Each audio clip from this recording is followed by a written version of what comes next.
Allez.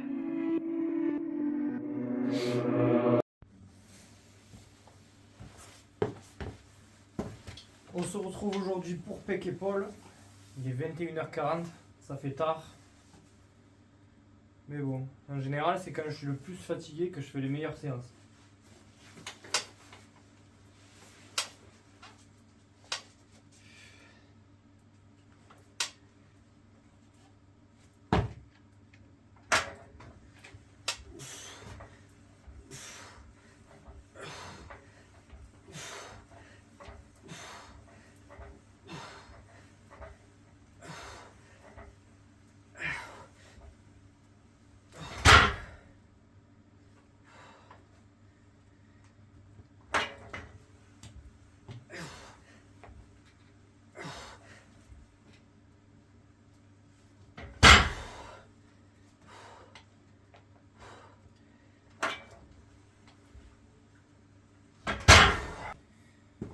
Allez, 20 kg de chaque côté, ça fait longtemps que j'ai pas mis ce poids là sur cette machine.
Légère douleur à l'épaule sur l'incliné, alors je vais passer sur du banc plat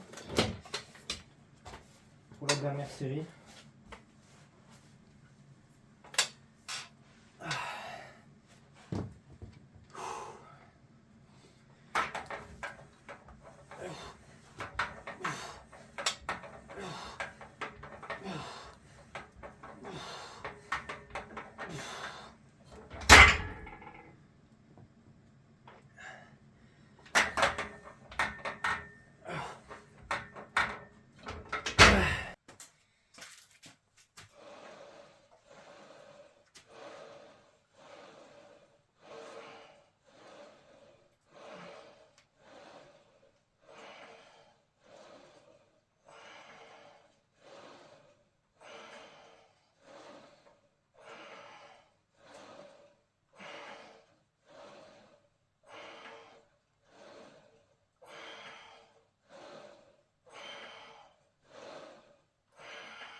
Voilà, ce soir, j'ai moins envie d'être dans le contrôle que d'habitude. Je veux me pousser, rajouter un peu plus d'intensité, en contrôlant un peu moins la phase négative et vraiment en poussant le plus fort possible, quoi. Il n'y a pas vraiment de mauvaise méthode de travailler tant que on se sent bien pendant qu'on le fait.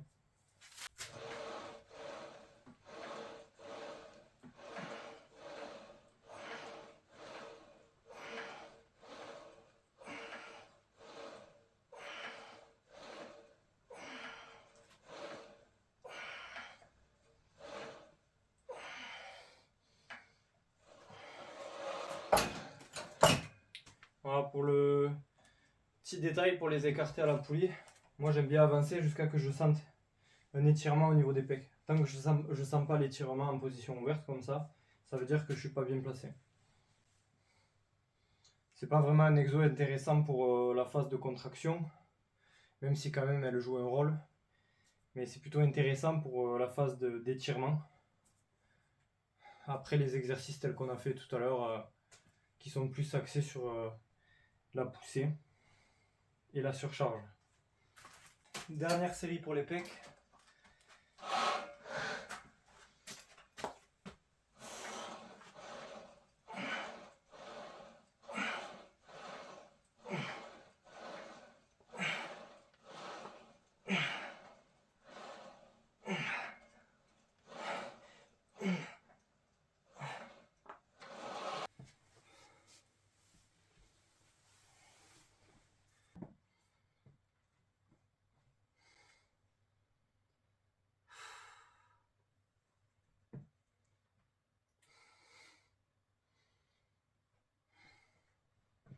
J'ai réduit légèrement les calories parce que je commençais à prendre du gras un peu trop vite, je trouve. J'ai envie de garder un certain contrôle sur ma prise de masse quand même.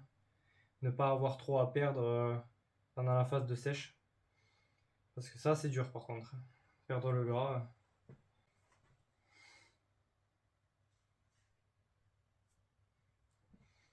Voilà, bonne congestion. On va enchaîner par les épaules. Et allez, élévation latérale avec 11 kg.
Allez, on va finir la séance sur du développé épaule à la Smith Machine et je finirai sûrement par les mollets sur la Smith Machine aussi. Mollets debout.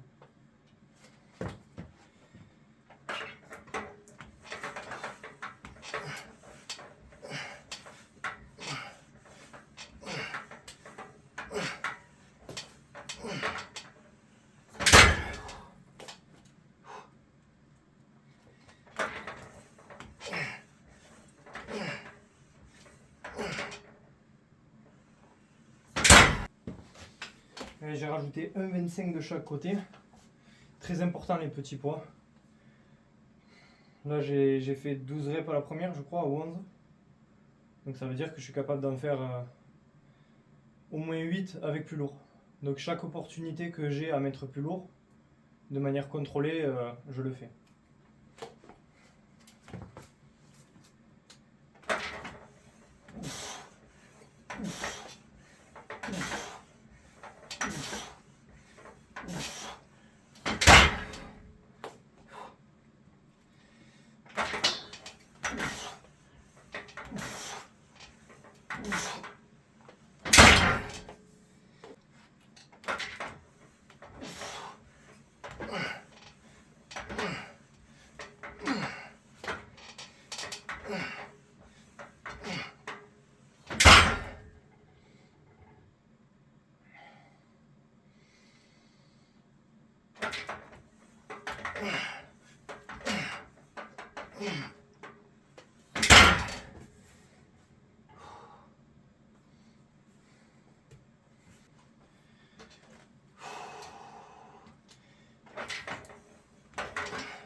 C'est pour ça que je dis que c'est un avantage la Smith Machine par rapport aux haltères.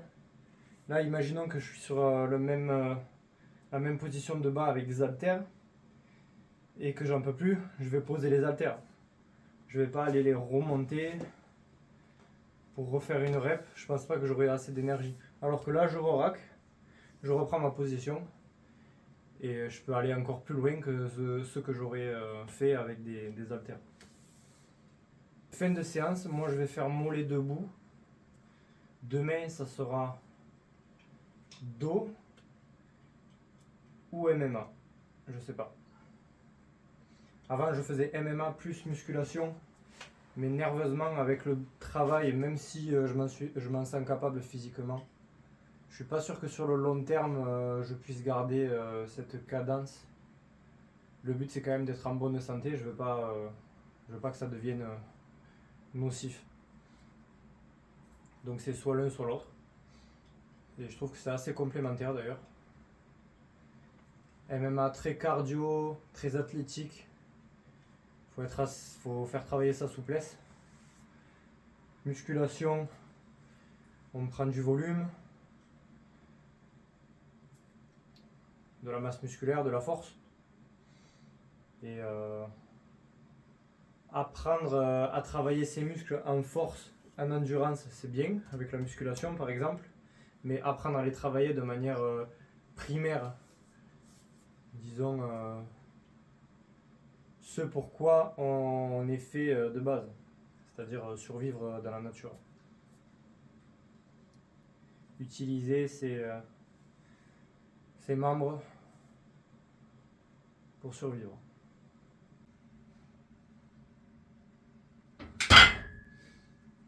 Voilà, les mollets à ne pas négliger, comme tous les muscles un peu secondaires, arrière d'épaule, trapèze, avant-bras, abdos.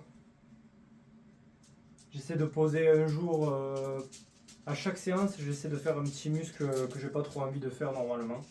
Mais comme je me donne le choix parmi tous les muscles, il y en a forcément un que j'aurais plus envie de faire que les autres. Pas besoin forcément de faire des gros mouvements avec la pointe des pieds jusqu'en haut. Moi, j'essaie de les étirer au maximum et je les monte, mais pas trop haut non plus. Voilà, parce qu'après, je trouve que ça sollicite plus les chevilles qu'autre chose. Voilà, c'est à peu près tout pour cette vidéo. C'est vrai que dernièrement, il y a des études qui disaient que les mollets debout étaient plus efficaces pour prendre des gastronémiens que pour les mollets assis. Donc rien qu'en faisant ça, vous devriez prendre des mollets.